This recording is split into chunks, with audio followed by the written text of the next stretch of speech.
Berceau du protestantisme, Strasbourg célèbre aujourd'hui le jubilé de la Réforme. L'occasion de se replonger 500 ans en arrière, jusque dans le XVIe siècle. À cette époque, la cité alsacienne est en plein essor économique et intellectuel. Elle bouillonne d'idées humanistes nouvelles, elle rayonne jusqu'aux confins de l'Europe. À partir de 1521, Matthieu Zell puis Martin Bucer prêchent le message révolutionnaire de la Réforme initiée par Luther. Ils appellent à un retour aux sources du christianisme. La Bible doit être accessible à tous et la relation à Dieu personnelle, sans intermédiaire. Les Strasbourgeois accueillent leurs paroles comme un souffle de liberté.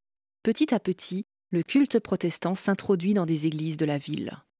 En 1529, la cité alsacienne devient officiellement protestante et même l'une des capitales de la Réforme. Bien des évolutions émanent de cette nouvelle liberté de conscience.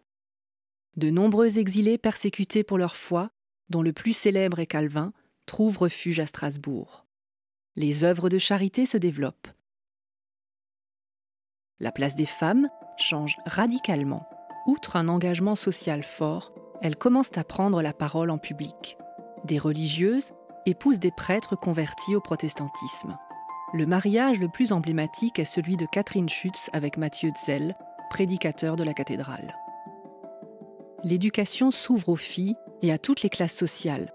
Elle prend un nouvel essor avec la construction d'une haute école, le gymnase Jean Sturm, qui plus tard donnera naissance à l'université de Strasbourg.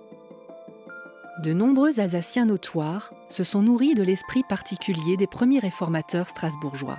Jean-Frédéric Oberlin, inventeur des maternelles. Jean-Laurent Blessig, qui instaure la soupe populaire. Ou encore Albert Schweitzer, le célèbre prix Nobel de la paix. De génération en génération, l'esprit de la Réforme continue à vivre dans les églises protestantes.